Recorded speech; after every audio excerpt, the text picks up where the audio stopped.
से दिल भाई घर वापस आए, अब जैसा लग रहा था तुम इस रिश्ते को लेकर पछता रही हो। ये मेरी जिंदगी का सबसे नाखुशगवार चैप्टर है। मैं अपनी जिंदगी की किताब से फाड़ कर फेंक देना चाहती हूँ। करने से दूसरी ब्राह्मण की सेंटेंस मैं जानता हूँ मैं तुम्हारे काबिल नहीं हूँ। शोहर नहीं हो गया तो मेरे दोस्त, तो मेरी मोहब्बत, तो तुमने सब खराब कर दिया। ये तो कोई बहुत शानदार आदमी होना चाहिए ना, अदिल जैसा। तो जनाब शर्जीना तो नाराज़ होकर अपने घर पे जा बैठी है। यहाँ मुस्तफ़ा भी शर्जीना को बहुत ज़्यादा मिस कर रहा है, लेकिन वो उसे ये बात नहीं बता रहा। दूसरी जानिब मुस्तफ़ा की अम्मा को तो सबसे ज़्यादा ही परेशानी है, क्योंकि घर के काम काज करने के लिए जो एक नौकरानी मौजूद थी वो जो चली गई, और इसीलिए वो मुस्तफ़ा को बातें भी सुनाएंगी तो यहाँ मुस्तफ़ा भी उन्हें छोड़ेगा नहीं, बल्कि बड़े ही अच्छे तरीके से उन्हें यही जवाब देगा कि आपको 24 घंटे की एक नौकरानी मिली हुई थी, वो चली गई, बस इसलिए आपको फ़र्क पड़ रहा है, ऐसे तो आपको उसकी कोई परवाह नहीं। ये बात सुनकर उन्हें बहुत ज़्यादा गुस्सा आएगा और वो यही कहेंगी कि तुम अपनी माँ से किस तरह से बात कर रहे हो। तो यहाँ पर मुस्तफ़ा भी रुकेगा नहीं, बल्कि यही कहेगा कि भाई और भाभी के पास बहुत पैसा है, उन्हें अगर आप कहेंगी तो 4-4 नौकरानियाँ 24 घंटे के लिए खड़ा कर देंगी, कह दें आप उन्हें जाके। और यहाँ पर मुस्तफ़ा तो घर में भी सबसे नाराज़ है। शर्जीना भी घर से चली तो गई है, लेकिन उससे जाने के बाद सिर्फ मुस्तफ़ा का ही ख्याल है कि पता नहीं उसे किसी ने नाश्ता दिया भी होगा या नहीं, खाना खाया होगा कि नहीं। बार बार सोचती है और बार बार अपने ख्याल को झटक कर यही सोचती है कि मैं उसके बारे में इतना क्यों सोच रही हूँ, उसने तो मेरा ख्याल ही नहीं किया।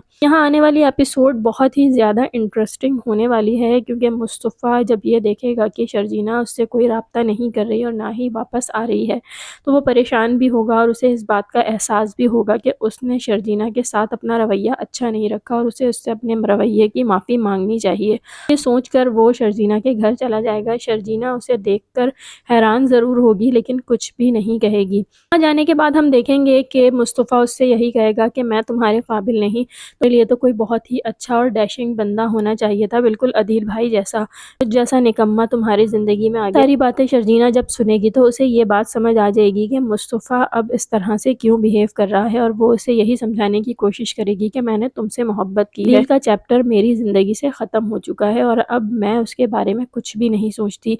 मेरे लिए तुम इम्पॉर्टेंट हो, तुम अहम हो, अगर तुम भी मेरे साथ ये रवैया रखोगे तो मैं कैसे ज़िंदगी गुजार सकती हूँ। वो उसे यही कहेगी कि मैंने सिर्फ तुमसे मोहब्बत की है, लेकिन तुमने सब कुछ बर्बाद कर दिया। यहाँ पर अब हम देखेंगे कि मुस्तफ़ा और शर्जीना आपस में एक दूसरे से बातचीत करके अपने मामले को हल कर लेंगे और शायद शर्जीना मुस्तफ़ा के साथ उसके घर भी चली जाए। क्या आप लोगों को लगता है कि शर्जीना मुस्तफ़ा के साथ घर चली जाएगी? जल्दी से कमेंट में यस लिखकर बताइए। वीडियो अच्छी लगी हो तो लाइक करें, चैनल को सब्सक्राइब कीजिए और मुझे दीजिए इजाज़त। अल्लाह हाफिज़।